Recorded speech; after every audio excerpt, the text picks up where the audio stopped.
Yes, please. Thank you.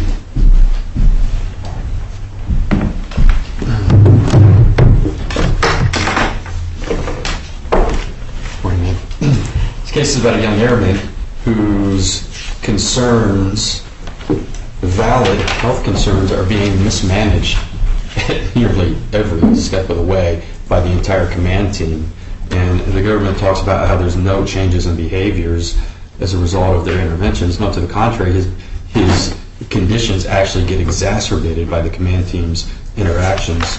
What I'd like to do with you here for a few moments, man, is just go through the chart sheet. And the fact finder has demonstrated pretty clearly through the questions to the witnesses that the narrative and the timeline is perfectly understood.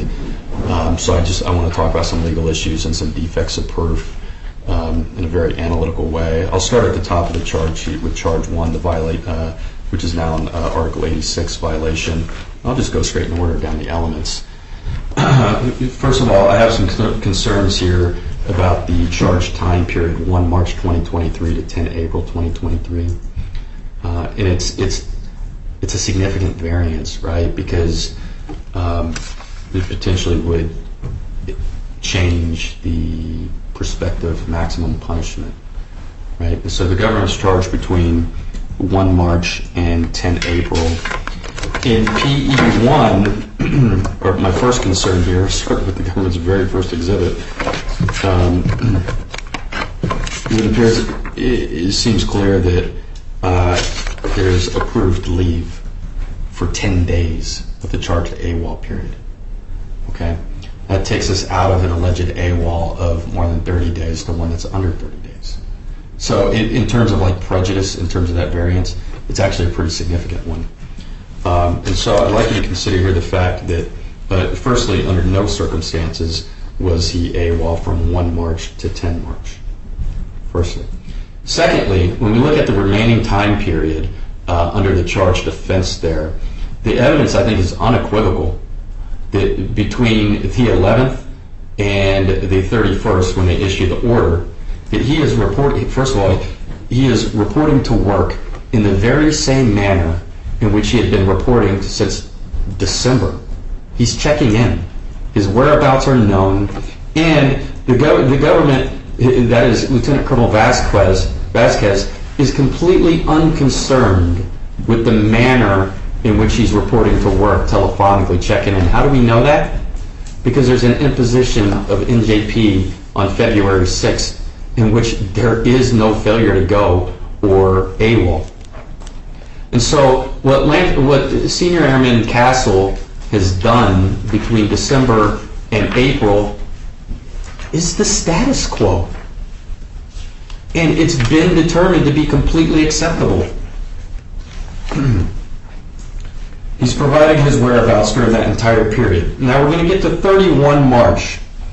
Lieutenant Colonel Vasquez is going to issue an order, and I have significant concerns about this because what's happened here, and it seems clear, and it seems to be understood by all parties here, that contrary to the government's argument that Senior Airman Castle is not going to work just because he doesn't want to, no. He's not going to the customer service center because he doesn't feel safe. And I've provided you evidence of that in Defense Exhibit Bravo. Now, we get into some interesting affirmative defenses here, right? And I've looked through a number of them to determine which ones are applicable. Certainly, when we look at physical inability, 5-9-2, it's a very interesting instruction that it may very well be completely applicable here as an affirmative defense. Now, it involves an objective sort of standard here, right? The physical inability, the fear of harm, it certainly has to be reasonable. I would suggest here that when we look at the physical inability instruction that there is some reasonableness baked into it. Here's why. Because the government, Lieutenant Colonel Vasquez, acknowledges that he does in fact have concerns about his safety with Master Sergeant Carey, and they removed Master Sergeant Carey from the supervisory chain, and it is the fact finder that actually first identifies with nearly every witness that they never communicate that to Senior Airman Castle.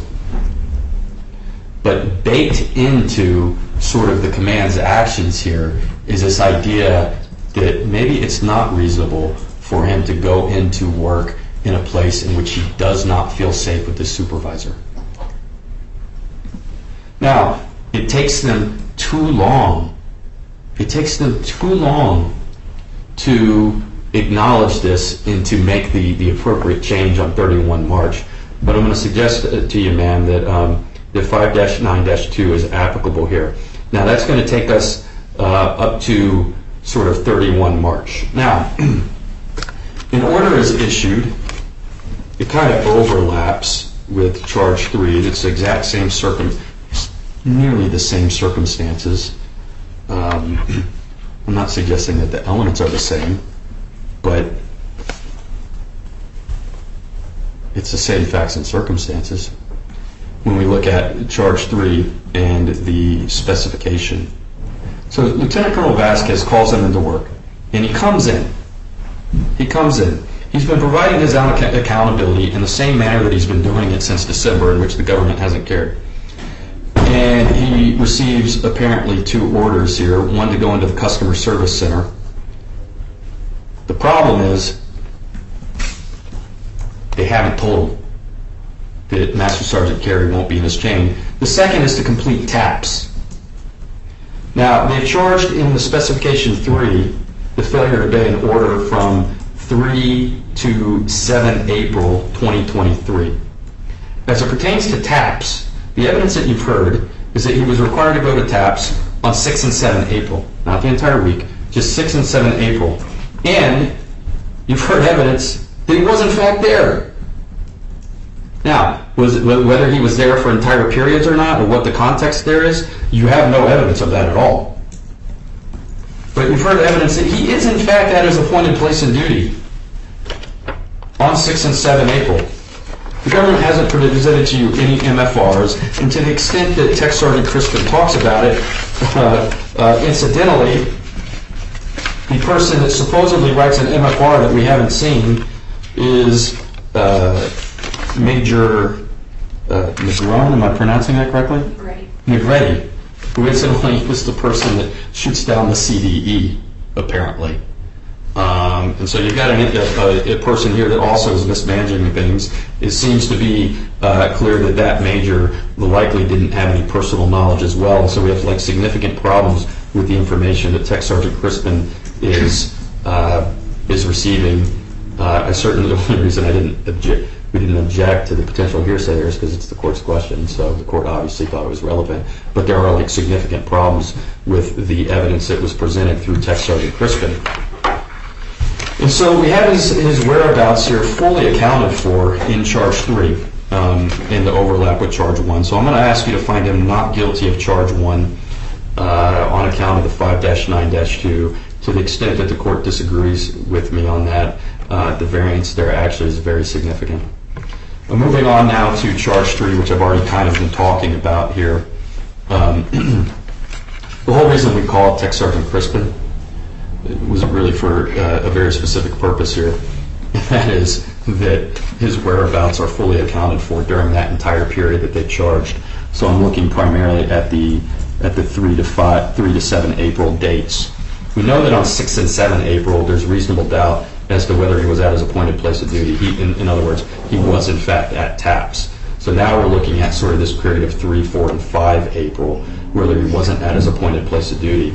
Now, baked into that is sort of the mens rea, physical inability type of issues where he's not feeling safe coming in, and the text messages demonstrate that he's accounting and he's reporting in the same way that he's been reporting in since December. And so for similar reasons, we're going to ask for a not guilty violation verdict to Article 90. Which brings me to Charge 4. Now, the Defense Exhibit Bravo is very important here. This is the disrespect to Master Sergeant Carey. This is literally, ma'am, the 3rd time he's been punished for Charge 4. He gets an LOR, in Article 15, and now a special court-martial.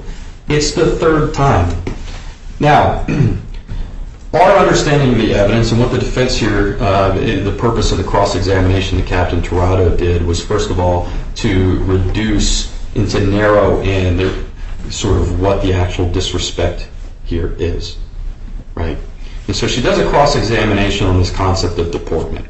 And the reason that she does that is to eliminate some of these other allegations here that are not charged in here. And what we eventually conclude here is that the only remaining allegation here that could constitute an offense is the failure to go to parade rest. That's the only deportment that occurs. The deportment's not occurring through the text messages. The deportment's not occurring through through the response to the LOR. And so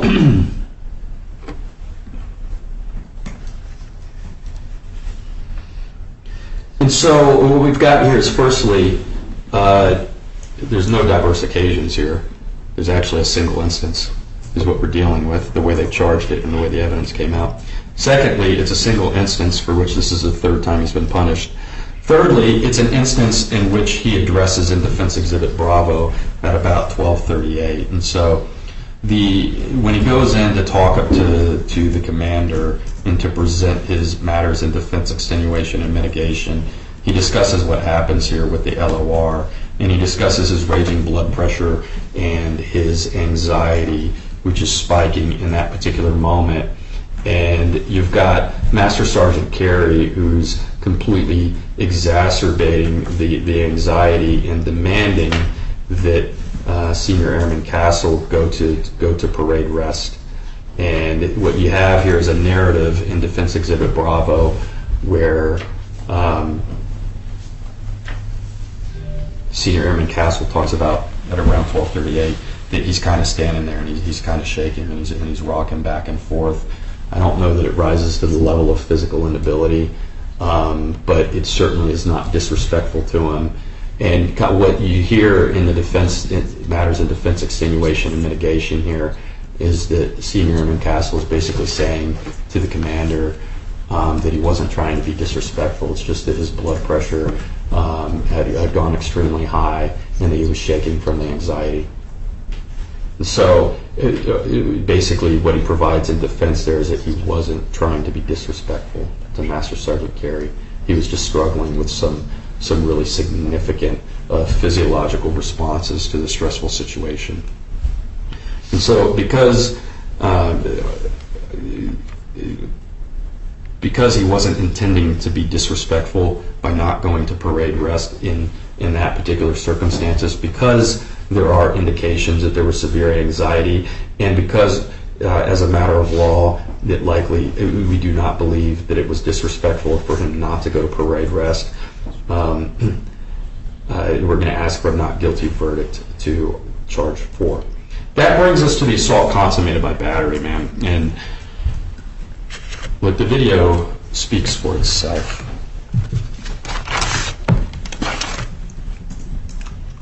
He was tapping out. That's not an assault. That's self-defense. That's self-defense. He reaches back with an open hand. There's nowhere else he can tap out at.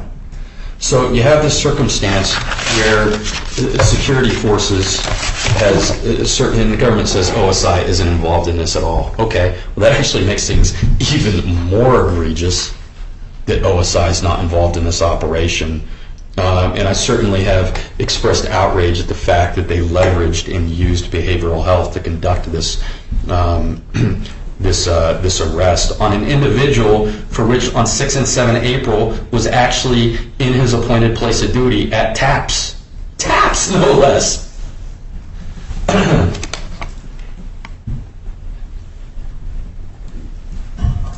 And so he's there. And so they leverage him to come back in on the 10th for no other reason than to conduct this arrest for an individual that they know has blood pressure problems and severe anxiety is not always rational. Now, forget about all of whatever grandstanding or theatrics I may have done. Let's just talk about the assault. You've heard no evidence as to what he was doing to be non-compliant. They didn't call Tech Sergeant Norris. They didn't call anybody else off of the extraction team. The evidence that you do have in the video, he's minding his own business. He's just standing in the corner of the cell like a scared dog in the back of his cage. He's minding his own business. He has created as much space as he can, and he's just standing there doing nothing. What non-compliance are we talking about? What threat are we talking about? Leave the man alone. Give him 20 minutes and he'll be fine. So you've heard no evidence as to what non-compliance. Why am I bringing that up? Because the use of force there was excessive. There was no justification for that use of lethal force. What they used on Senior Airman Castle was lethal force. And that's a question of law, I believe. Tech Sergeant Norris goes and he recruits the biggest body he can find, a man who is 6'3" and 235 pounds. They go storming into the cell, and a man who is 6'3" and 235 pounds, there is at least a 7-inch height disparity. And he immediately climbs onto Tech Sergeant Senior Airman Castle's back, and he puts him in a rear naked chokehold. If we have learned anything from the death of George Floyd, it's that we don't put people in rear naked chokeholds.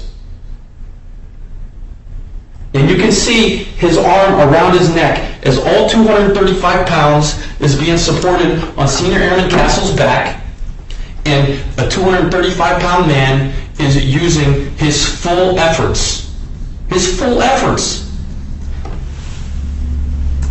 to subdue Senior Airman Castle. He has no other choice. It's axiomatic that when a person's airflow is obstructed, that they want to remove the obstruction. But he has no other way to do that.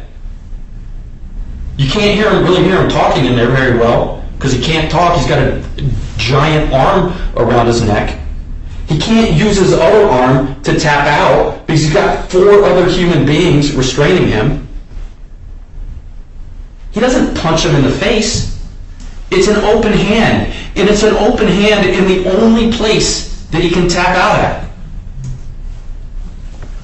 It's the only place he can reach. It just unfortunately happens to be where Poteet's face was.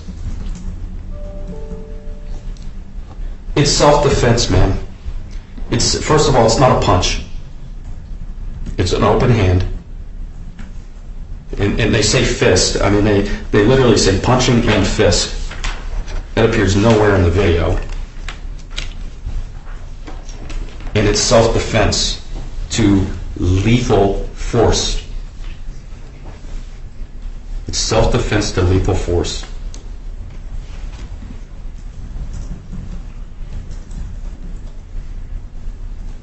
What does Senior Airman Castle do to allow himself to become so asphyxiated that he loses consciousness?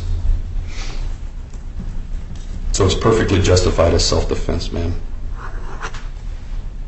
So, ma'am, we're going to ask you to return a not guilty verdict to all charges and specifications. Thank you.